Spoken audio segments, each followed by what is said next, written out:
Mainit-init na chika. Trending ngayon ang video ni Inigo sa loob ng bahay ni Kuya. Mga reaction niya nang pumasok ang Gen Z superstar na si Bel Mariano. Tila na starstruck siya sa aktres. Una, talagang nagpapuge. Talagang nagsalamin pa talaga siya, day. Tapos sabay punta kay Bel and siya ang unang bumeso at sumakses naman siya. Kitang-kita sa kanyang pagmumukha.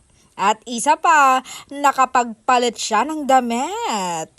Ang bilis at nakapagsapatos pa talaga siya. At ito pa ang malala, hindi na nakakain. Natulala na lang siya sa ganda ni Bel Mariano. At pinagkaguluhan nga ito ng mga netizens. Ito nga ang mga ilang komento nila.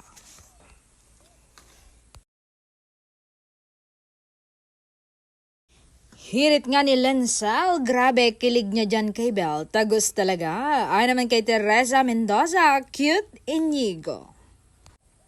Ay naman kay RCM, di na ako magugulat. After ilang years, magiging love team din silang dalawa ni Bel.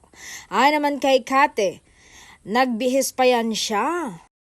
Ay naman kay GP, nakatulala lang all the time. Ay naman kay Erlene, na para bang si Bel lang ang nakikita niya. Ay naman kay Primo, pumupuso na yung mata niya, oh. Ay naman kay Erlene, kinikilig yan siya.